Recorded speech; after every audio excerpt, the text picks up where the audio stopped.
오늘 하나님께서 우리에게 주신 말씀은 구약성경 요나서 4장에 있는 말씀입니다. 구약성경 요나서, 제가 가진 성경으로는 구약성경 1289페이지에 있는 말씀입니다.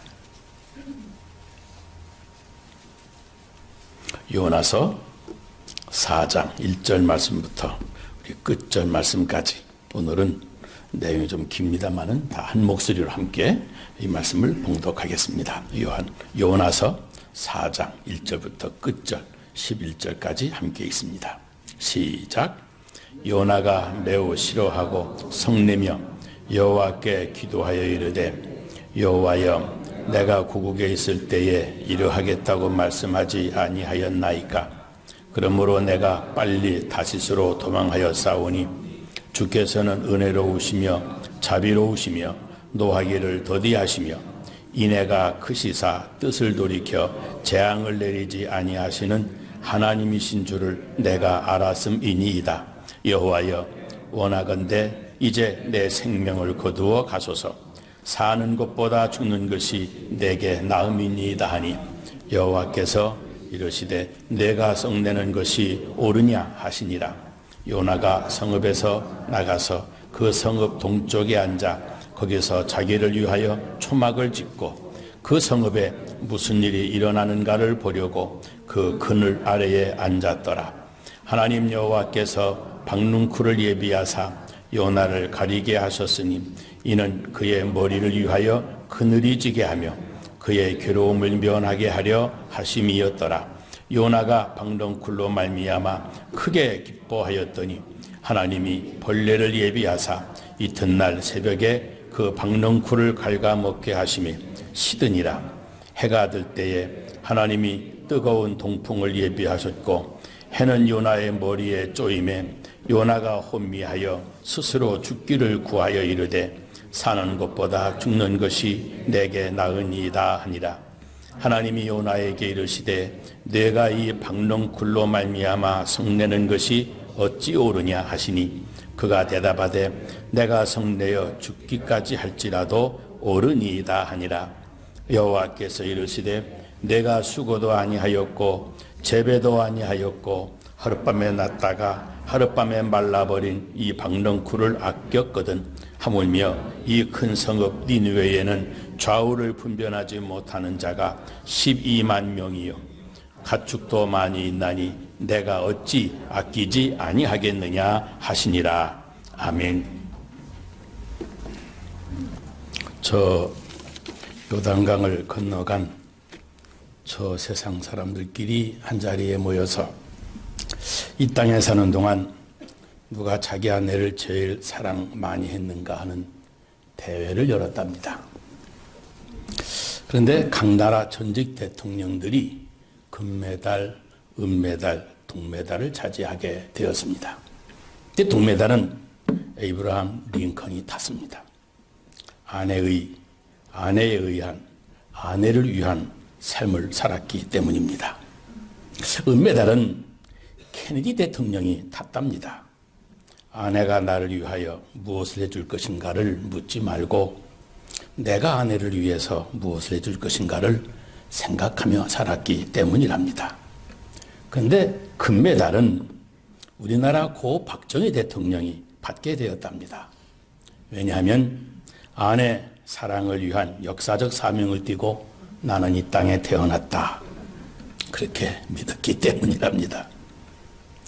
여러분은 이 땅에 어떤 역사적 사명을 띠고 이 땅을 살고 있습니까? 어떤 사람은 그저 밥 먹고 사는 게 자기 인생의 역사적 사명인 사람이 있습니다. 온갖 관심이 오늘은 무엇을 먹을까 하는 데 있습니다.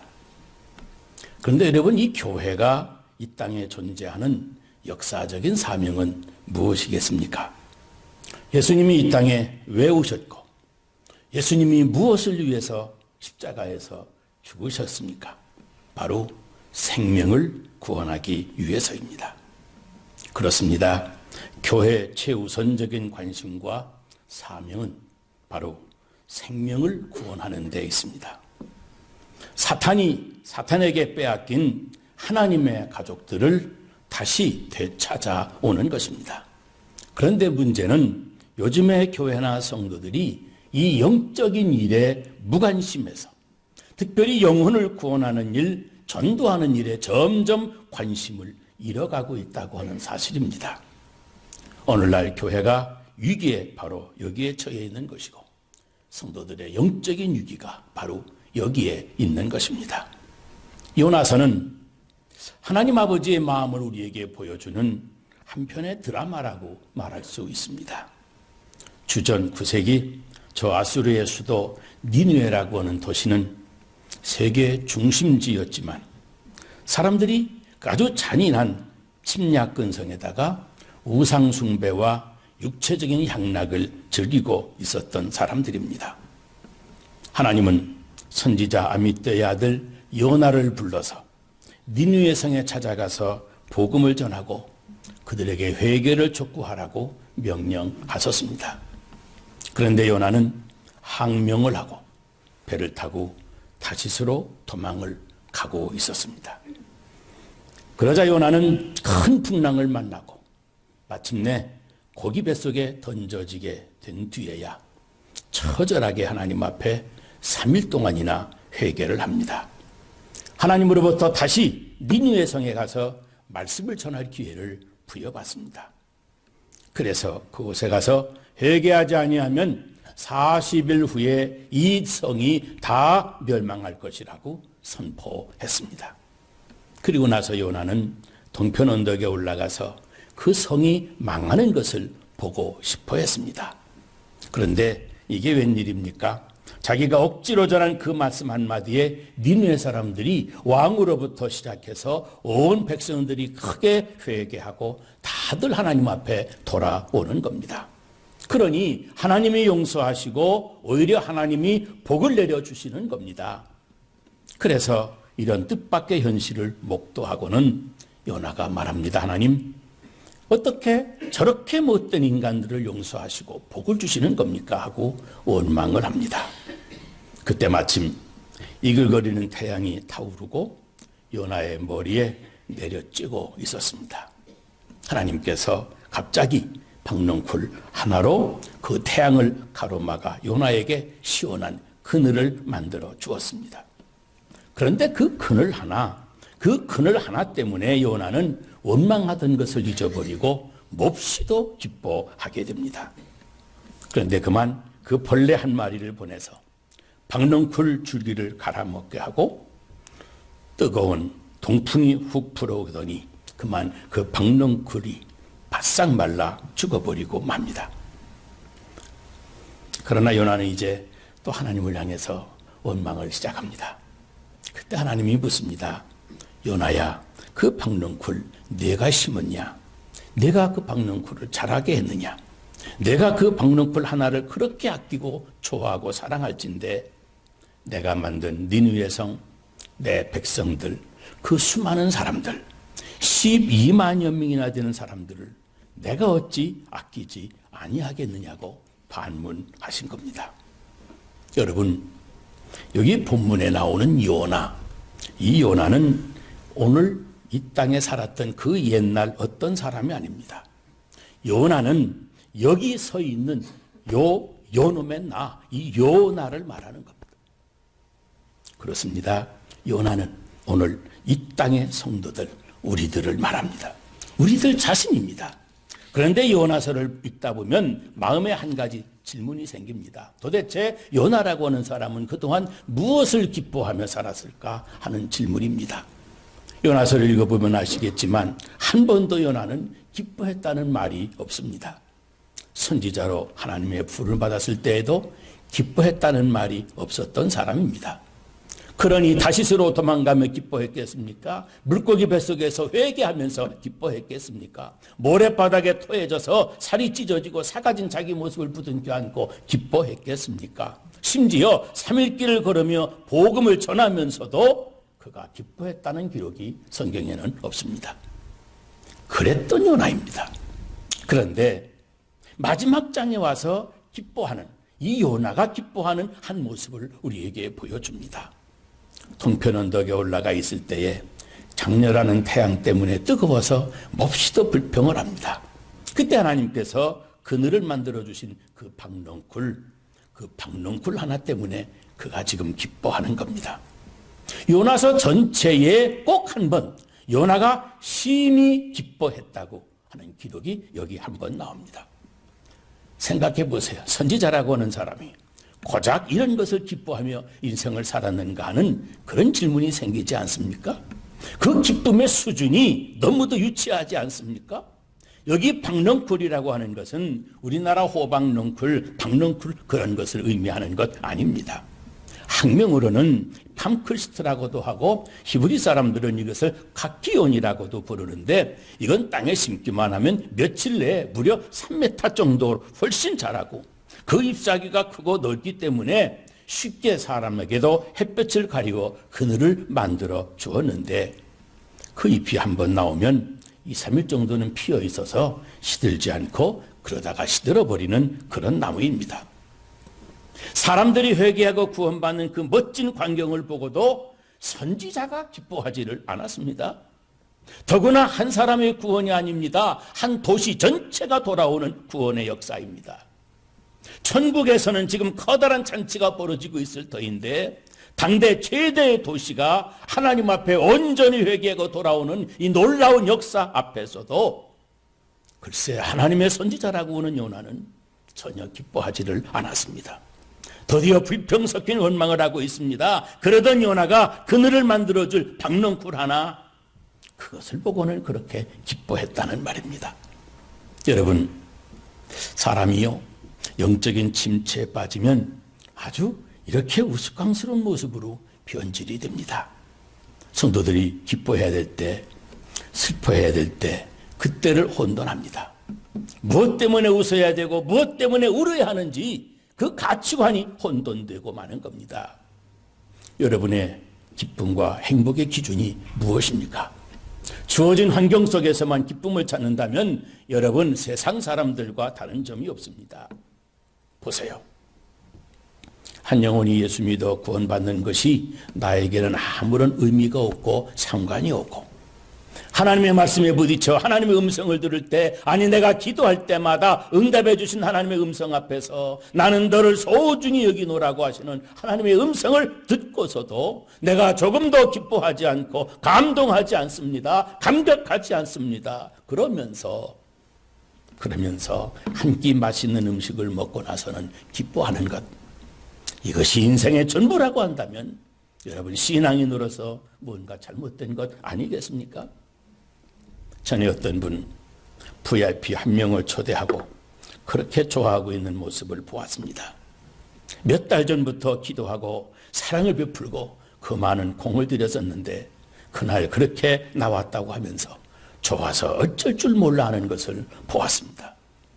어느 권사님은 자신이 전도했던 사람의 믿음이 잘 자라서 교회 임직을 받을 때 온 세상 다 얻은 것 같더라고 눈물이 글썽이기도 했습니다. 그 모습을 바라보는 목사의 마음도 물론 기쁘고 행복까지 했습니다. 그것이 영적인 기쁨의 극치 아니겠습니까? 어느 신학자는 사람에게 영적인 침체가 오면 나타나는 현상 몇 가지를 이렇게 정리했습니다. 마땅히 기뻐해야 될 것이 기쁘지 않고 싫어해야 할 것인데 싫지가 않다. 예스하고 순종해야 될 때 순종하지를 않고 핑계를 일삼으며 노하고 거절해야 될 때 왠지 거절하지를 않는다. 소중히 여겨야 할 것을 소중히 여기지 못하고 헛된 것을 붙들고 거기에 생명을 걸고 살아간다.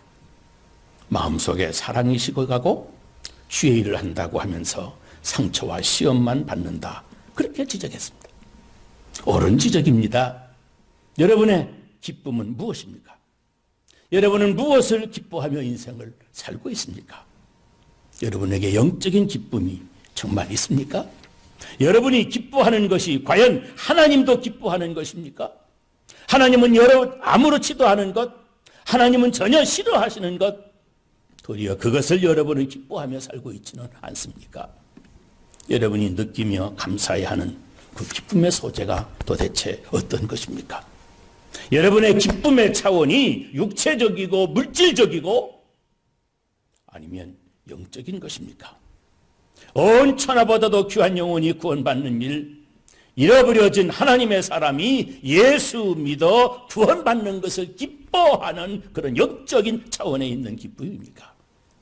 오늘 이 아침에 성령께서 여러분의 마음속을 뜨겁게 감동해 주셔서 하나님도 함께 기뻐하고 하늘의 천사들도 기뻐 흠모하는 그런 영적인 기쁨을 추구하는 여러분이 다 되시기를 주의 이름으로 축원합니다. 또 하나 요나서를 읽으면서 생기는 의문이 있습니다. 사람이 자존심이라고 하는 것이 그렇게 중요한가 하는 겁니다. 선지자입니다. 이 선지자가 사람의 생명을 구원하는 일보다 자기 자존심을 지키는 것이 그렇게 중요했더란 말입니다. 물론 이해는 갑니다. 아수르 족속들이 예루살렘 성을 쳐들어왔을 때 얼마나 포악하게 만행을 저질렀는지, 글쎄 임신한 여인을 거리에서 죽이고 어린아이들을 모아서 하수구에 던져서 죽였습니다. 그런 처참한 광경을 목격했던 요나, 당연히 저런 아수르는 분명히 멸망해야 된다고, 저 니느웨가 세상에서 잘 돼서는 안 된다고, 멸망받아야 할 도시라고 아마 그랬을 겁니다. 그런데 하나님은 그런 사람들도 회개하면 용서하고 사랑해 주시기로 작정하신 겁니다. 그럴지라도 요나는 하나님의 선지자, 하나님의 종이니까 비록 자기 생각과 상충되는 그런 하나님의 음성이 떨어졌을 때에 정말 자기 생각을 죽이고 그 하나님의 명령에 순종했어야 되는 것 아니겠습니까? 그런데 그것이 그렇게도 어려웠는지 그걸 모르겠습니다. 때로 용납이 안 되어도 내 생각과 주장하는 바가 달라도 그저 하나님의 뜻을 따를 용기가 왜 없었는지, 오늘 본문 4장 1절 말씀해 보면 요나가 매우 싫어하고 성을 냈다고 그랬습니다. 무엇이 그토록 요나를 노하게 만들었습니까? 썩나게 만들었습니까? 40일 후에 멸망할 것이라고 자기가 돌아다니면서 선포하고 다녔기 때문에 니네는 꼭 멸망해야 한다고 그렇게 생각한 까닭입니다. 그런데 그랬던 그들이 회개하고 하나님 앞에 돌아왔고, 그래서 하나님은 저들을 용서해 주시고 그들을 축복해 주신 것입니다. 그 축복받는 모습을 보고 요나가 몹시도 싫어했다고 하는 겁니다. 하나님은 인자하고 자비로우신 분이어서 회개만 하면 하나님이 용서할 것이라고 그렇게 전하고 다녔지만, 그런데 막상 그런 하나님의 사랑 때문에 멸망해야 된다고 외쳤던 그 사람들이 멸망당하지 않고 다시 은혜를 회복하고 축복받는 모습을 보고 자기 자존심이 이미 구겨졌다고 하는 겁니다. 요나는 자존심이 상했습니다. 멸망받았어야 될 사람들 하나님의 은혜로 구원받고 축복받는 것을 보고 멸망받아야 된다고 외쳤던 자기 자존심이 상했다고 하는 겁니다. 그래서 자기만 공연히 헛소리만 하고 다닌 꼴이 되었노라고, 그러니 차라리 나를 죽여달라고 하나님께 형편없는 넋두리를 하고 있는 것 아닙니까? 여러분, 우리가 인생을 살아가다 보면 내 정서와 내 생각과 그리고 하나님의 말씀, 하나님의 명령이 충돌을 일으킬 때가 있습니다. 그러나 여러분, 어찌 개인의 자존심 하나가 온 백성의 구원받는 사건보다 더 소중할 수가 있겠습니까? 수많은 생명이 달린 문제가 아닙니까? 내 자존심이 좀 상할지라도 하나님의 백성은 구원받아야만 마땅한 것 아닙니까?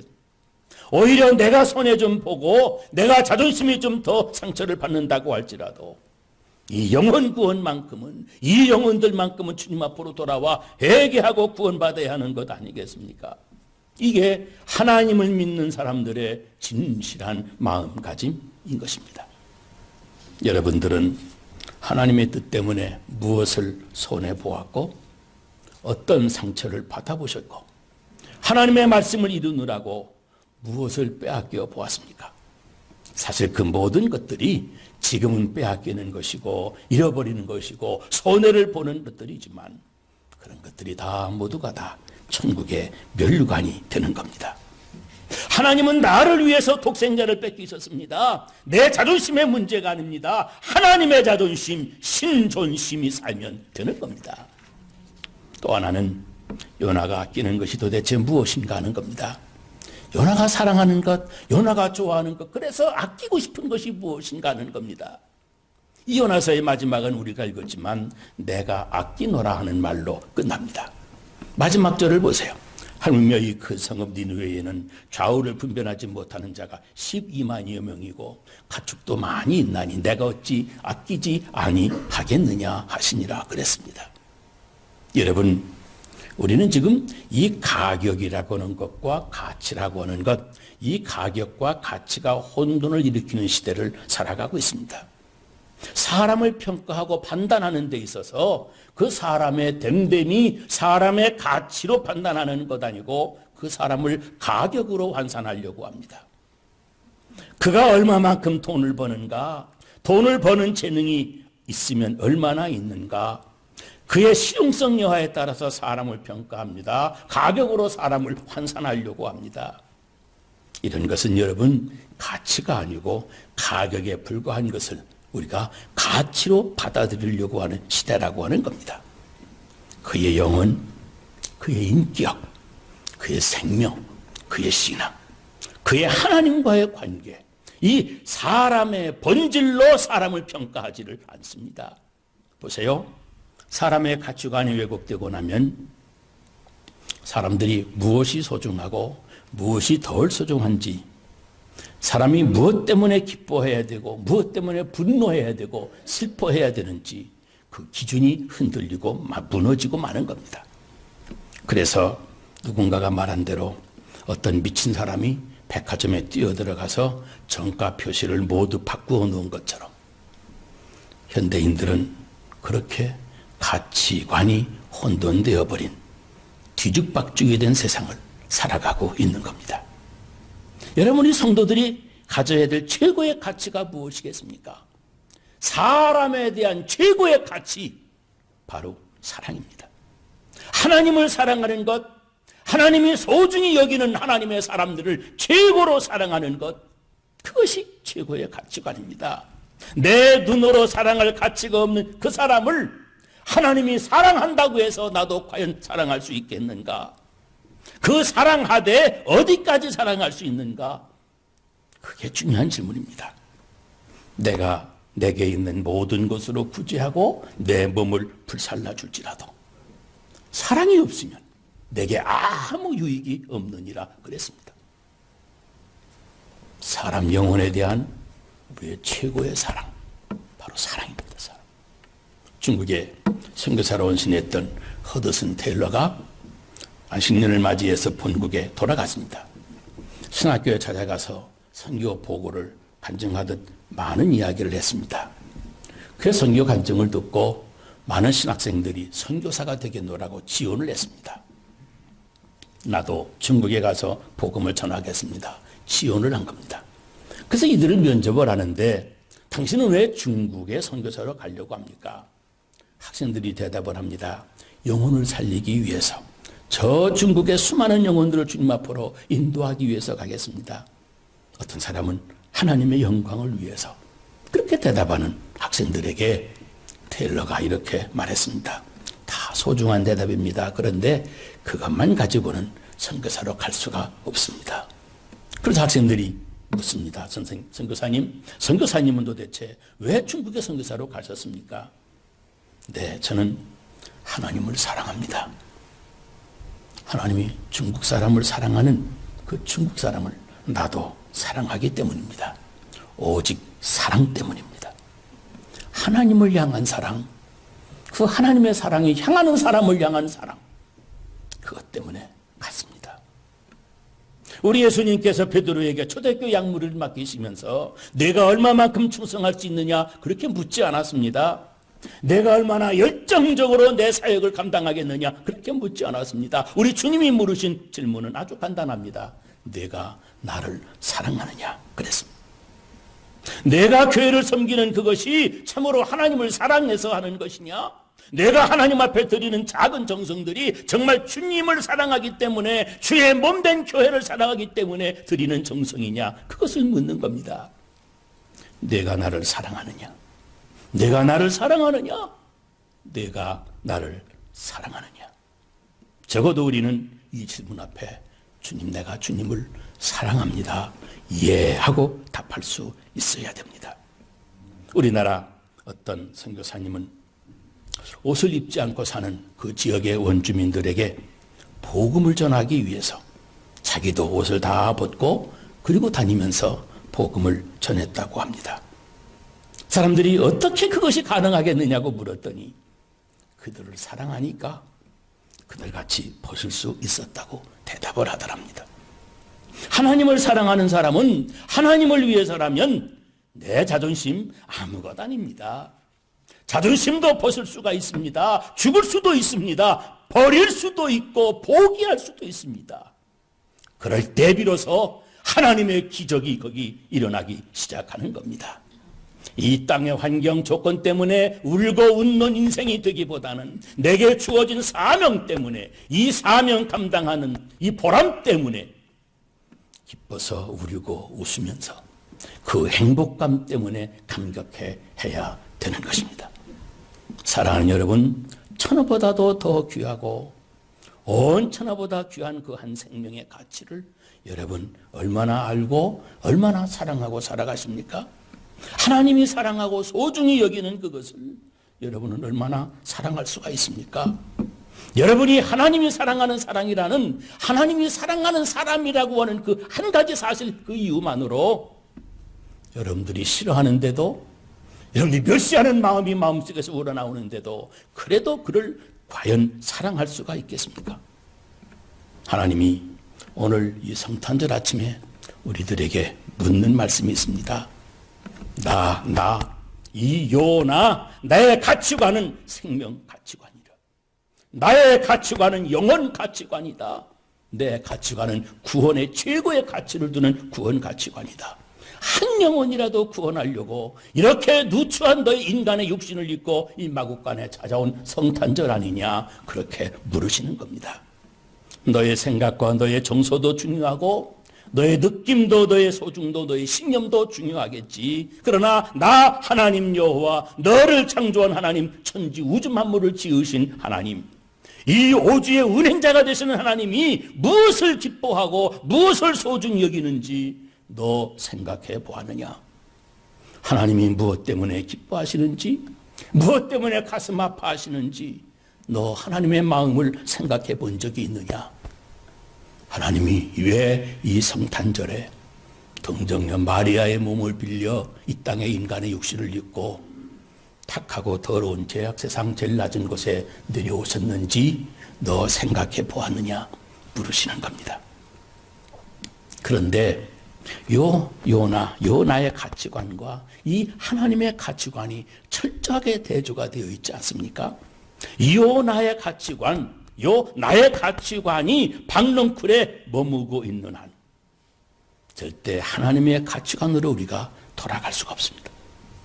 내 재산만을 증식시키고 내 건강만을 관리하고 내 지위만을 보존하고 내 명예를 조금 더 높여가는 것, 내 자존심을 더 수호하는 것, 온갖 내 관심이 내 박넝쿨에만 머물러 있을 때 우리는 참으로 소중한 것을 보는 눈, 바로 이 하나님의 관점을 잃어버리고 마는 겁니다.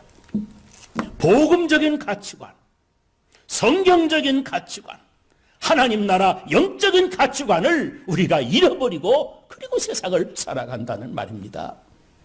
내 눈이 오직 이 세상만을 보고 나를 바라보며 살아가면 내가 잃어버리는 것 한 가지가 있습니다. 바로 하나님의 시선, 하나님의 관점입니다.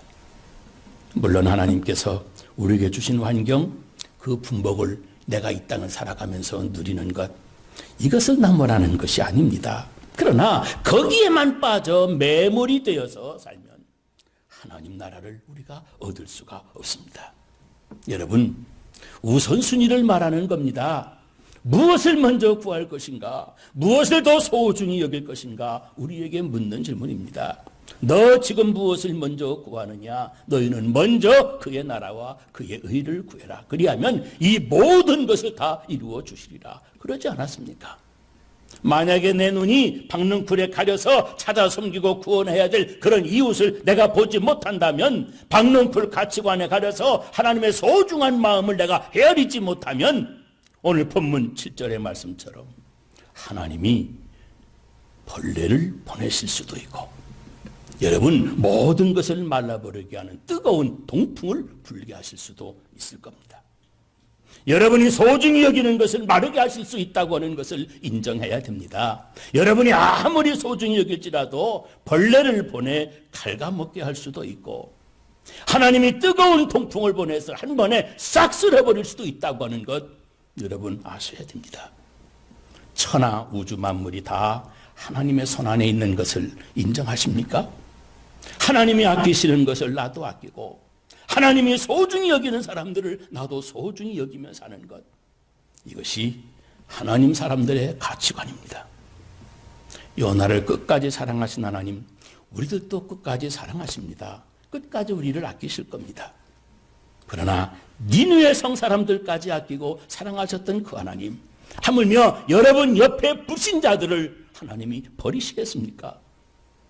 여러분들을 그 사람들의 주변에 붙여놓아 살게 해주신 것, 그 사람들을 만나 알게 해주신 것, 사귀게 해주신 것, 이런 모양 저런 모양으로 만나게 해주시는 것, 우리도 당신이 아끼는 영혼들을 아끼고 열심히 전도해서 구원하게 하시려고 그들을 사랑하시는 하나님의 방편입니다. 어찌하든 내 주변에 있는 사람들 한 영혼이라도 구원해서 주님 앞으로 인도하겠노라고, 영적인 가치관을, 영적인 구원을 위해서 우리 인간이 육신을 입고 오신 우리 주님 앞에 이 성탄절에 우리 생활 속에서 실천함으로 고백하는 여러분들이 되시기를 주의 이름으로 축원합니다. 기도하겠습니다.